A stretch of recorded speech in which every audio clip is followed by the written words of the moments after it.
বাড়িতে থাকতে পারে না, পুলিশের নির্যাতন করে, এই দালালরা পুলিশ ডেকে নিয়ে যায় এবং বিভিন্ন ভাবে গরু বিক্রি করা হয়ে গেলে তারপরের দিন সেখানে আইন শৃঙ্খলা লোকজন এই দালালরা ডেকে নিয়ে যায়। তাই আজকে আমরা তালাকলাবাসী, আমরা যদি বাড়িতে ঘুমাতে চাই তাহলে আমাদের দিদার ভক্তি এমপি বানাতে হবে।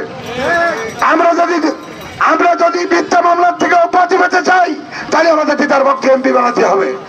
আমরা যদি সুশাসন, মানুষের অধিকার প্রতিষ্ঠা করতে চাই, তাহলে দালাল মুক্ত সমাজ গড়তে চাই, তাহলে আমাদের দিদার ভক্তি এমপি বানাতে হবে। বন্ধুরা, আজকে বিএনপি এবং জামাত তারা কি দেশের মানুষ না? কেন বিনা অপরাধে তাদেরকে হয়রানি করা হয়? কেন ঘুমির ঘরে তাদের আজকে 15টা বছর কেন ঘুম ভর্তি দেওয়া হয় না? সন্ধ্যার পরে কেন এই মানুষগুলো বৌসালি মিলে ত্যাগ করে বিভিন্ন বাগানে আগানে বিভিন্ন আত্মর বাড়ি চলে যায়? এর থেকে প্রত্যাহার পেতে হলে আমরা কথা দিয়ে গেলাম, দিদার ভক্তকে যদি তালাবাসী ঐক্যবদ্ধভাবে নির্বাচিত করেন, তালা কলরায় পাখি ভর্তি যাব না ইনশাল্লাহ।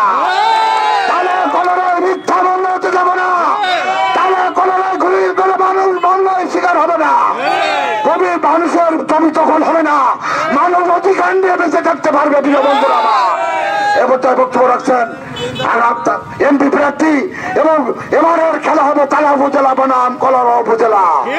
আমরা তালা উপজেলার মানুষ ঐক্যবদ্ধ আছে কিনা বলেন সবাই? বন্ধুরা, আপনারা জানেন একজন উপজেলা চেয়ারম্যান থাকাকালীন 75টা কেন্দ্রের ভিতরে 73টা কেন্দ্রে মানুষ বিদায় করেছে ব্যালটের মাধ্যমে। প্রিয় বন্ধুরা আমার, এবং ওই কলরার 1100 মানুষ এখন জেলখানায়, তারা জামায়াত এবং 2000 লোক হলো সাতক্ষীরা জেলখানায় আটক, তার 1100 লোক হলো কলরায় বাড়ি।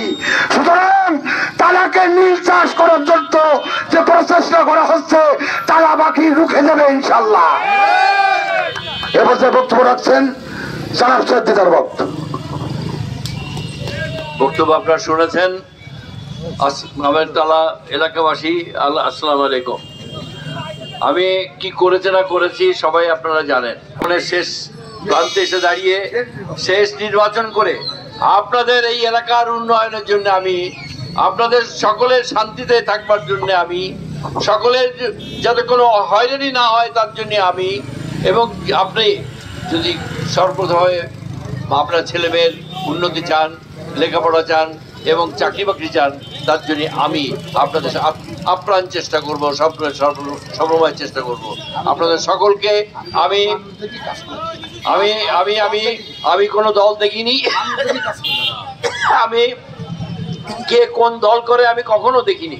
আমি দেখেছি তালার মানুষকে, না আমি তালার মানুষকে আমি এক করতে চাই, তালার মানুষকে আমি দেখতে চাই। তালার মানুষ এককভাবে আজকে আমার পাশে দাঁড়ান, লাঙ্গলে একটা ভোট দিন, ইনশাল্লাহ আপনাদের সার্বিক মঙ্গল এবং উন্নতি এবং সমৃদ্ধি আমি প্রতিষ্ঠা করব ইনশাল্লাহ। আমি আজকে এই বলে আমি আগামী দিন আপনাদের দোয়া চেয়ে আমি আমার বক্তব্য শেষ করছি। আল্লাহ হাফেজ।